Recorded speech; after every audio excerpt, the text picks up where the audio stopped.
मान्यवर पालघर जिल्ह्यातील आणि बोईसर नगरीतील जमलेल्या माझ्या मराठा बांधवांना माझा मानाचा जय शिवराय.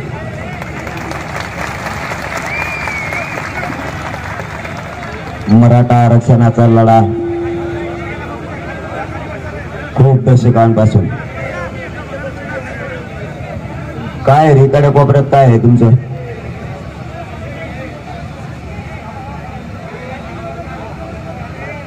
सत्तर वर्ष झालं आरक्षण मिळालं तरी गोंधळातच सगळं आयुष्य घातलं. मराठ्यांचं पार इकडं वाटोळ झालं तरी हे गोंधळच घालते त्यांची. आपलेच आपल्याला जड चाललेत.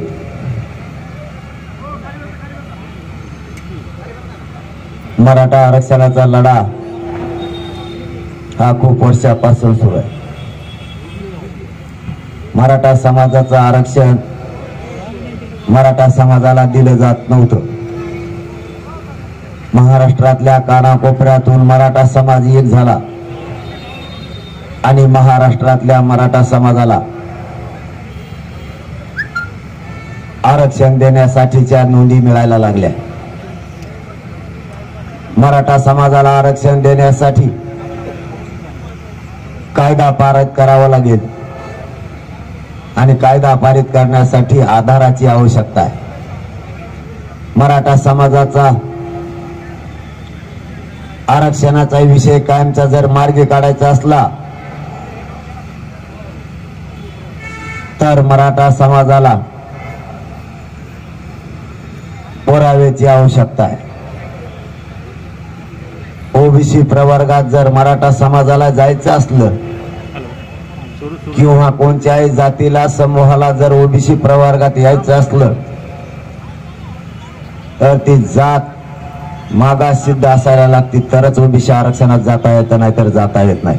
मराठा समाजानं ओबीसी आरक्षणात जाण्याचे सगळे निकष पार केले. मराठा समाज गायकवाड कमिशननं 12-13% मागास सिद्ध केला, तरीही मराठ्यांना आरक्षण देण्यात आलं नाही. व्यवसायाच्या आधारावर जाती निर्माण केल्या आणि 1967 ला आरक्षण दिलं गेलं. त्याही निकषात मराठा समाज बसत असतानाही मराठ्यांना आरक्षण दिलं. मराठा समाजावरती वेळोवेळी अन्याय झाला.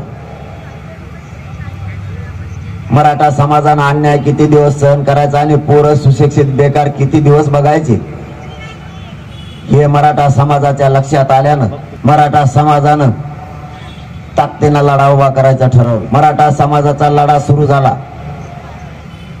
सगळ्यांसमोर ध्येय एकच होता, आता मराठा आरक्षण मिळवायचं आणि ते पण ओबीसी आरक्षणातूनच. जर ओबीसीतून आरक्षण मिळवायचं असलं तर आपल्याला पुराव्याशिवाय पर्याय नाही. हा पेच आता मात्र सुटलाय. हा सगळ्यात मोठा पेच होता. ओबीसी मध्ये मराठ्यांना समाविष्ट करायचं असेल तर पुराव्याशिवाय पर्याय नाही. आजच्या माहितीनुसार, मीडियाच्या बांधवाच्या माहितीनुसार मराठा समाजाच्या नोंदी 32 लाख या राज्यात सापडल्यात. यापेक्षा आणखी सरकारला पुरावा पाहिजे काय? आता मराठ्यांचं आरक्षण आता यशस्वी झालं. 85% मराठ्यांनी ही लढाई जिंकली. म्हणूनच मराठ्यांना वेळोवेळी सांगतो, शांततेच्या लढाई आणि शांततेच्या आंदोलनात प्रचंड ताकद. चळवळ रोखणं एवढं सोपं नाही. मराठ्यांनी हाच उद्देश मनात घेतला आणि शांततेची लढाई सुरू केली.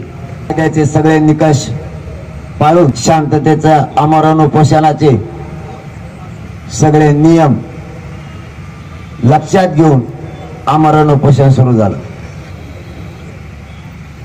राज्यात या आंदोलनाचा इतका उठाव झाला की महाराष्ट्रातल्या कानाकोपऱ्यातले मराठे एकजूट झाले आणि आज त्याचा परिणाम मराठा समाजाच्या लेकराला 70 वर्षापासून जे आरक्षण मिळत नव्हतं त्या आरक्षणाच्या नोंदी सापडल्या. आरक्षण मिळवण्यासाठी आणि ओबीसी समावेश होण्यासाठी मराठा समाजाचा मार्ग मोकळा झाला. इथं हित प्रत्येकाच्या मुलाचं आहे. इथं महाराष्ट्रातल्या घराघरातल्या पोराचं हित या मराठा आरक्षणात. मराठा आरक्षणाची लढाई जिंकणं मराठ्यांसाठी अत्यंत महत्वाचं बनलं होतं. आपण जर हा प्रश्न निकाली काढला नाही तर मराठ्यांच्या पोरांचं भविष्य उद्ध्वस्त झाल्याशिवाय राहणार नाही. हे ज्यावेळेस मराठ्यांनी मनावर घेतलं आणि गाव खेड्यातला करोडोना मराठा एकत्र आला,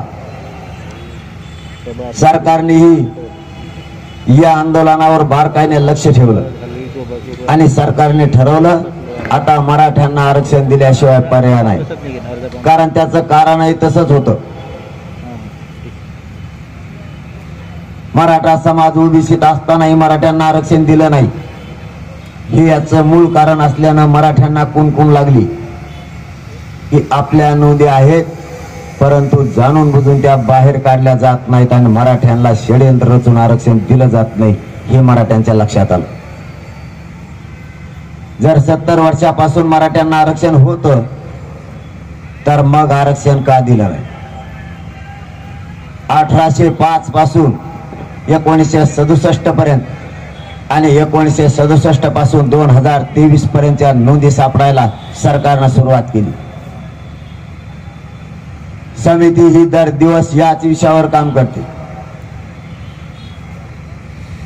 समितीला पुरावे मिळाले आणि मराठा समाजात उत्साह निर्माण झाला.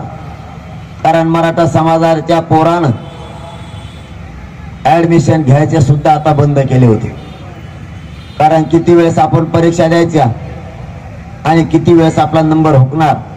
कारण 1% जर हुकलं तर पोराचं 1 वर्षही वाया जात होतं आणि काही काही पोरांचे आयुष्यही बर्बाद होत होते. मग 70 वर्षापासून आरक्षण होतं तर याच्यावरती दबाव होता कुणाचा? सरकारने हे आरक्षण का रोखून धरलं? हक्काचं असणारं आरक्षण मराठ्यांना का दिलं नाही? हे प्रश्न मराठ्यांना रात्रंदिवस सतावत होते. शेवटी मराठ्यांनी मुलांना शिकवायचं तरी किती दिवस? मराठ्यांचे पोरं 95% जरी पडले असले तरीही त्याला घरी यावं लागलं आणि नीट मध्ये 400-500 पर्यंत जरी गेला तरीही घरी यावं लागत होतं. याचं मूळ कारण होतं मराठा आरक्षण. मराठा समाजानं शोध मोहीम सुरू केली. नेमकं मराठ्यांचं आरक्षण कुठे आणि कुणी थांबवलं आणि मराठ्यांच्या हाताला यश आलं. हा दशकापासूनचा लढा यशस्वी होत होता आणि मराठ्यांच्या आंदोलनाच्या समितीच्या माध्यमातून मराठा हा ओबीसी आरक्षणात असलेल्यांचे पुरावे सापडले. सरकारनं सापडलेल्या पुराव्याचा प्रथम अहवाल स्वीकारला समितीकडून. सरकार आता दुसराही अहवाल थोड्या दिवसात स्वीकारणार आहे. महाराष्ट्रातल्या मराठा समाजाला आरक्षण देण्यासाठी ज्या नोंदी मिळाल्या त्या नोंदीचा अहवाल तयार होऊन मराठा समाजाला महाराष्ट्रातल्या सरसकट आरक्षण देण्यासाठी 24 डिसेंबरला मराठा आणि कुणबी एक असलेला कायदा पारित होऊन महाराष्ट्रातल्या सगळ्या मराठ्यांना आरक्षण मिळणार.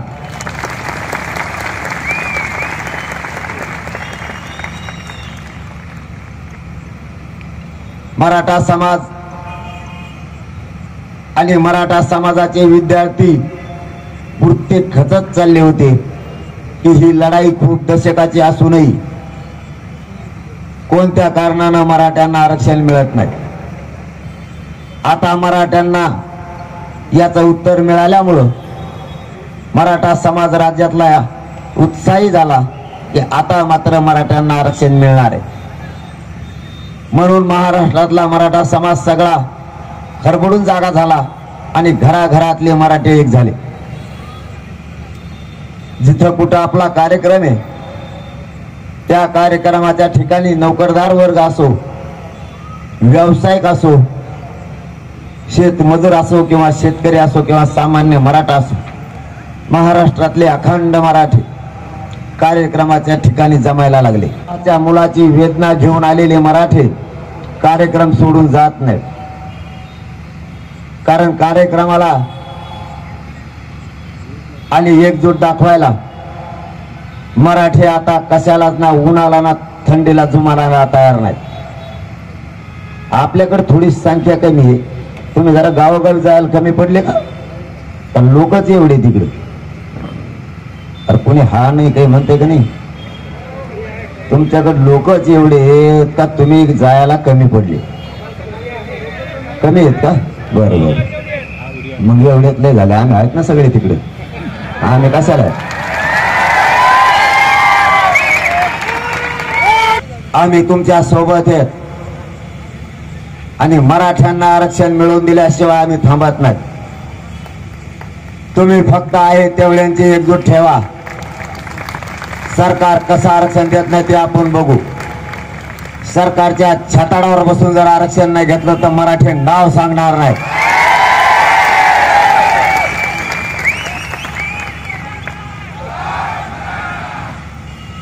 आमचं आरक्षण असताना हे आम्हाला दिलं नाही म्हणून मराठ्यांनी हात ताकदीने उठाव केला. आणखीन जास्तीची जनजागृती तुम्ही करा. हा लढा आपल्याला जिंकायचा आहे. मराठ्यांना आरक्षण मिळणार म्हणजे मिळणार, कितीही विरोध करू द्या. आणि मराठ्यांच्या आरक्षणाला विरोध करणं आता म्हाताऱ्या माणसाचं काम राहिलेलं नाही.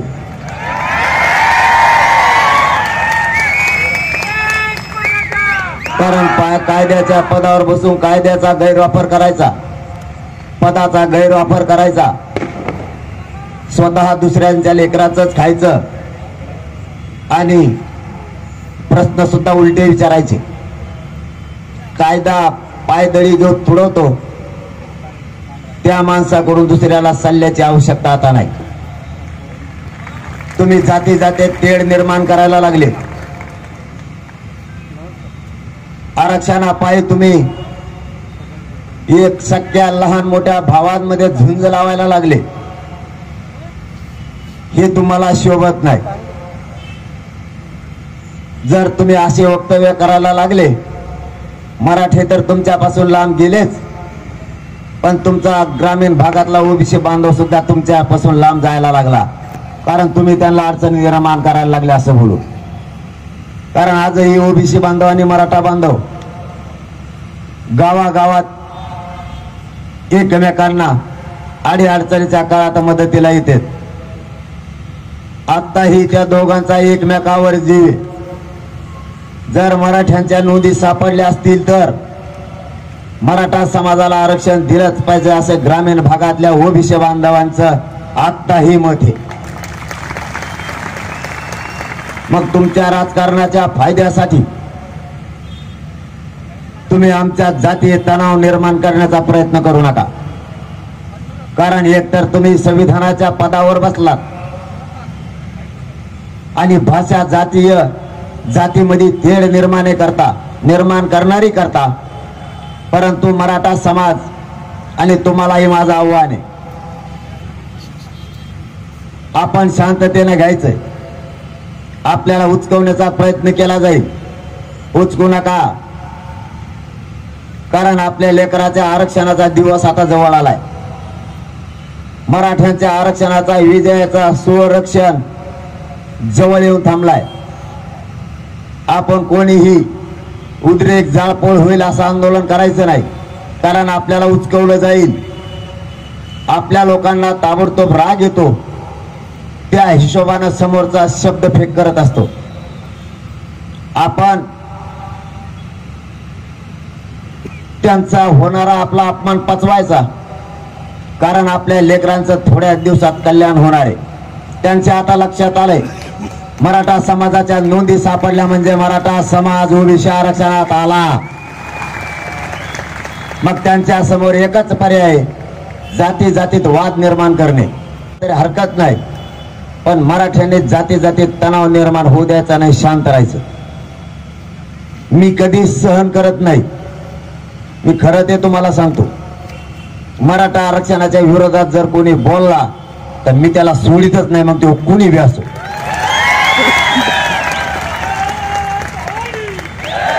पण मी ते सहन केलंय कारण मला माहिती आहे आता आपण शांत राहणं आणि संयमानं हे आंदोलन पुढे नेणं गरजेचं आहे. कारण आपल्याला हे उचकवण्याचा प्रयत्न करायला लागले. कारण आपल्या लेकरा बाळाच्या तोंडाला आता आरक्षणाचा घास आलाय. आपल्या लेकरांना आयुष्याची भाकरी मिळणार आहे. आपल्या लेकराचं आयुष्याचं कल्याण होणार आहे. आपले मराठ्यांचे पोर आता या आरक्षणामुळे मोठे होतील, उच्च शिक्षणही घेतील, अडचणी कमी होतील. म्हणून मी हे सगळं शांततेत सहन केलंय आणि आरक्षण मिळेपर्यंत सहनच करणार. त्याच्यात काही शंका नाही. तुम्ही सुद्धा सहन करा, पण शांत राहा. एकदा आंदोलन आरक्षण मिळालं मग आपल्याला काही टेन्शन नाही. तेवढी कुठं जाणार नाही, आपल्याला कुठं जायचं नाही. मग बघू. जोपर्यंत आरक्षणाचा निर्णय होत नाही तोपर्यंत मराठ्यांनी आंदोलन शांततेत करायचे. कोणीही उग्र आंदोलन, जाळपोळ असे प्रकार करायचे नाही म्हणजे नाही. याचबरोबर ओबीसी बांधव ही आपला गावखेड्यातला आपलाच भाऊ आहे. दोघांनी एकमेकाच्या अंगावर यायचं नाही. मराठ्यांनी शांततेत हे आंदोलन घ्यायचंय. कारण परिणाम मराठ्यांचं आलेलं आरक्षणावर त्यांना आपलं लक्ष विचलित करायचं. आपलं ध्येय सध्या फक्त मराठा आरक्षण आहे. तिथून आपलं लक्ष हटलं पाहिजे. म्हणून ते जातीय तणाव निर्माण करण्याचा प्रयत्न गावागावात आणि जिल्ह्यात जिल्ह्यात करायला लागले. त्यामुळे आपण फक्त शांततेनं घ्या. कारण हे शांतीचं ब्रह्मास्त्र अस्त्र पेलण्याची ताकद या राज्यात आणि देशात कोणातच नाही. या शांततेच्या आंदोलनानंच मराठा आरक्षण निर्णयाच्या प्रक्रियेत आणले याची जाण मराठा बांधवांनी ठेवा. शांततेची जनचळवळ कोणालाच रोखता येत नाही. मराठा समाज महाराष्ट्रातला आरक्षणात येण्यासाठी सगळ्या बाजूनं मराठा समाज आता निकष पूर्ण करतोय. त्यामुळे मराठ्यांना आता आरक्षणात येण्यापासून कोणीच रोखू शकत नाही. कुणी कितीही ताकद लावली तरी ही कायद्याची चौकट मोडू कोणी शकत नाही आता. कारण कायद्याच्या चौकटीत येण्यासाठी लागणारे सगळे पुरावे, सगळे दस्तावेज सरकारकडे आता जमा व्हायलेत. प्रथम अहवाल तर सरकारकडे गेलाय. आता दुसरा एकदा अहवाल आला की मराठ्यांचा आरक्षणाचा कायदा पारित 24 डिसेंबरला झालाच म्हणून समजा. त्याच्यात तुम्ही काही शंका घेऊ नका. जर सरकारनं 24 डिसेंबर पर्यंत मराठ्यांना आरक्षण दिलं नाही तर मात्र मराठा समाजाची त्यानंतर बैठक घेऊन पुढचं आंदोलन काय करायचं याची दिशा आपण ठरवणार आहे. तुम्ही आता उद्यापासून कामाला लागा. 1 डिसेंबर पासून या महाराष्ट्रात आपल्या जिल्ह्यात, गावात आणि तालुक्यात असं एकही गाव नाही राहिलं पाहिजे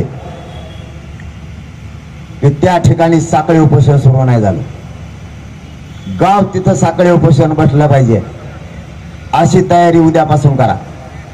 कारण आपल्याला लढल्याशिवाय पर्याय नाही.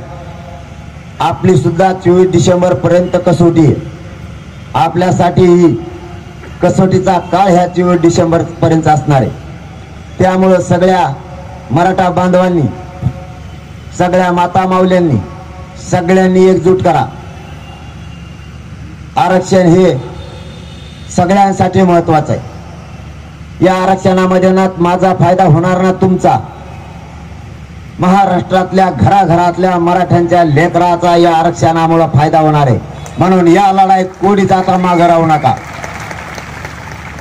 कारण अशी संधी मराठ्यांना पुन्हा येणार नाही. या संधीचं सोनं मराठ्यांनी करा. आणि लढताना मराठा म्हणून एकजूट करून आरक्षणासाठी सगळ्यांनी लढा. पक्षाचे मतभेद येऊ देऊ नका.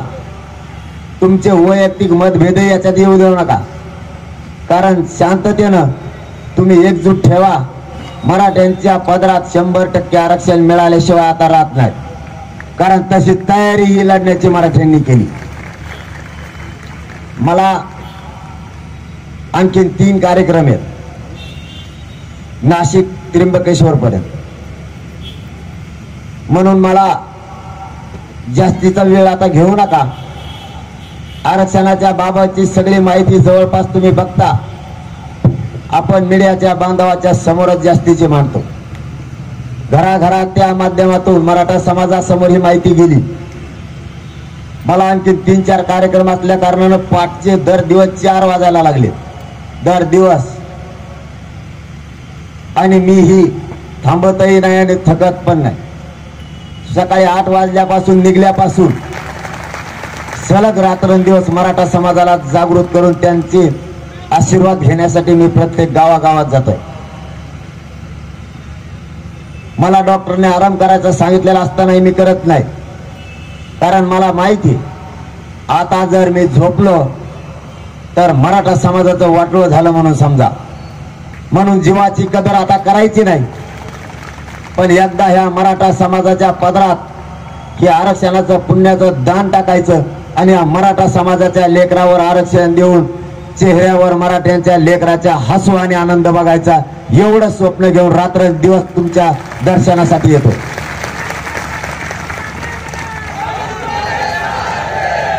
आता जवळपास आपण ही लढाई जिंकत आणली.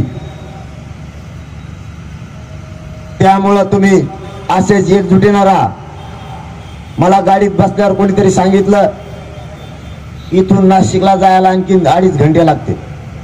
2.5 घंटे जर ते धरले तर मधला 1-1 घंटा असे 6 कार्यक्रम आणि सभा 2 म्हणजे 100% मला 3-3:30 वाजणार. त्यामुळे तुम्हाला फक्त जाताना एक शब्द देतो, मराठा आरक्षण मिळाल्याच्या नंतर आता जरी तुम्हाला कमी वेळ दिला असला तरी आरक्षण मिळाल्याच्या नंतर पालघर आणि भोईसर साठी 1 घंटा नाही तर पूर्ण 1 दिवस आरक्षण मिळाल्याच्या नंतर आपल्या जिल्ह्याला आणि भोईसरला देऊ.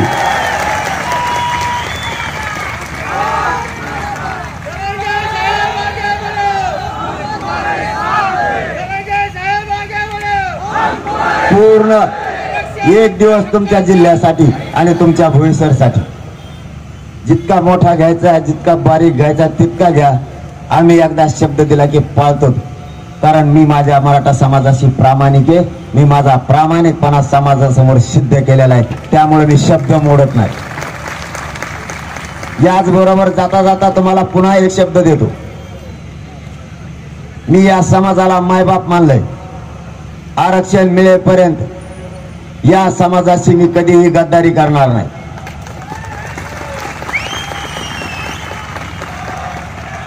माझा जीव जरी गेला तरीही आरक्षण मिळाल्याशिवाय, तुमचा मुलगा म्हणून तुम्हाला शब्द देतो, आरक्षण मिळाल्याशिवाय 1 इंच हे माग हटणार नाही. शब्द तुम्हाला देतो आणि थांबतो. जय जिजाऊ, जय शिवराय. धन्यवाद.